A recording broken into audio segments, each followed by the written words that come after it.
When I was younger, I was primarily concerned with discovering who the best bass players were and figuring out what it was that they were doing that made them sound so good.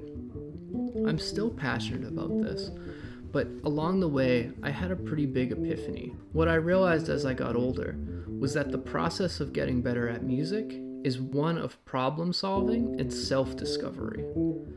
The exercises that I should practice are not necessarily the exercises that somebody else practices. The exercises that I practice should be the ones that push me further in the direction that I'm trying to go.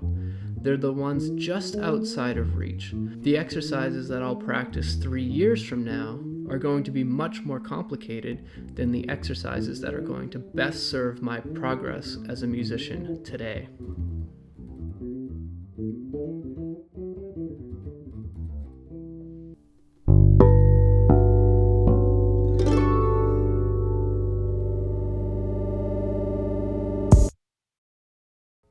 Hey, hope you're doing well. Steve Burke here. An essential skill in practicing music is problem solving. In fact, I think that a lot of what practicing really is at its core is identifying problems and honing in on them. Now, tell me if this scenario sounds familiar. You learn a lick from a great player, or maybe you download a PDF of licks to play over a 2-5-1 progression. You learn these things, you memorize them. The hope is that something will click for you. You don't know exactly why it's important, but the hope it's going to reveal something about music, something about patterns on the instrument that's going to allow you to get to the next level. Generally, this approach to learning the bass or learning exercises does not yield as high of a result as designing your own exercises on the bass. The reason why is that in order to design your own exercises on the bass, you need to first think, where do I want to go? You have to think, what are my shortcomings? What type of things are challenging for me on the bass? What can I focus on? What can I repeat over and over and over again that will make that easier? The first step would be to ask yourself, what am I weak at? Okay, try to identify something that you want to get a little bit stronger at. It could be a short repeating riff. It could be something like descending the neck. It could be seventh chords, it could be triads, but try to identify something that you're weak at. It's a really important part of this process. So once you've found that thing, the second question is, what could I practice to make that more clear? Okay, what could I practice to reinforce that in my own playing? And the third step would be to just practice that exercise and try to think, how can I continually reinforce it? How can I make it stronger? Common ways of doing that would be to take a small pattern and play it through a scale, repeat the pattern but move it chromatically up and down the neck, play it in different keys, etc. So I'll demonstrate this based on an exercise that I came up with. And you can see just how simple this is, but how powerful it can be. I must have learned a little piece of vocabulary, maybe from a solo, maybe just listening to somebody. And that pattern is this. Okay? So what that is in the key of C, I'm playing 7, 1, 7, 5 of that key, of that scale, the C major scale. So the next step in my mind might be, well, I'll practice that. Okay, I have it. Now I'll try to maybe move it through the scale. Okay. So I did it over C major. Now I move it to D minor. Now I'll do it in E minor. F major 7. G dominant 7. You see?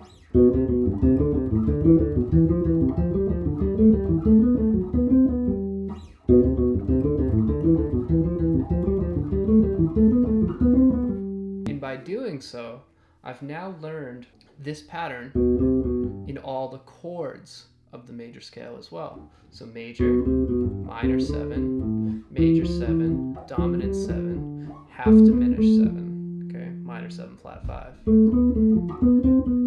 So this is just a really common thing. In the same way that you might practice a repeating pattern through the scale, you might know this one.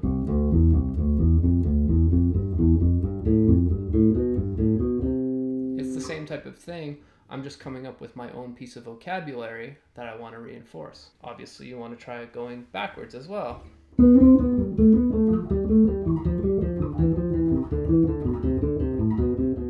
Okay, now this takes time, and one of the most important lessons that I learned as a bass player in taking over control of my own progression as a musician is that what you really want to pay attention to when you're practicing is just where it gets frustrating. So say you're playing this pattern and you're moving up the neck and it's getting a little bit fuzzy.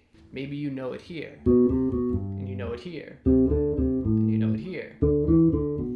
But you get a little bit confused when it goes to the next one. Oh yeah, that's a major 7.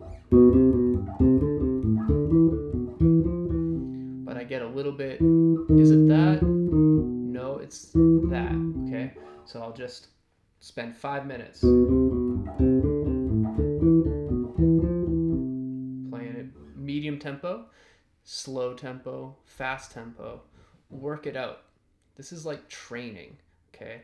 You're forming pathways in your mind so that you always remember this sequence. But we have a bias as modern people with the internet, driving cars, etc., to go really fast at everything. There's a bias towards speed, okay?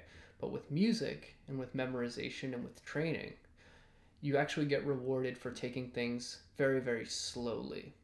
I always try to remember the phrase, slow is smooth and smooth is fast. Okay, so if you can get it slow, you can get it smooth.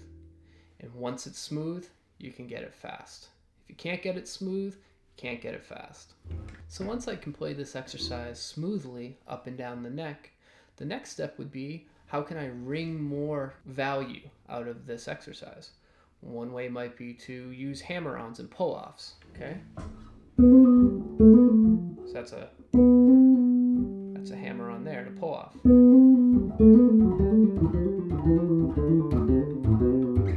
Maybe I'll move it chromatically.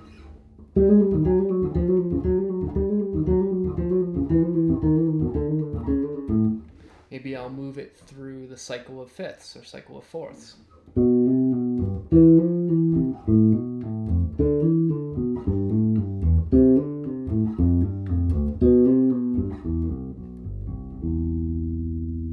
So you can see just how much mileage you can get out of this exercise. But the central idea to focus on was that this was a piece of vocabulary that was already sort of in me, that I kind of liked, and I wanted to really get control of it. Now, to clarify, it's essential that we do learn patterns from other people. This can really open our mind up to some new opportunities. But I think more important than learning other people's patterns is to diagnose and think, what am I weak at and how can I get better at it? Instead of thinking, what am I weak at and does it matter if I get better at that? Is that even a good riff? I should turn to an expert who has expert riffs. Try to avoid this type of thinking. The vocabulary that's in you is in you for a reason. It's because you respond to it. So if there's a pattern you like, try to play it in all keys. If there's a pattern that you like, try to be able to play it over all the chords in a song. This is the best way to get full command over the instrument and your improvisational voice. So I hope this video was useful for you. If it was, please make sure you like, comment, subscribe, and I'll see you in the next one. Thanks.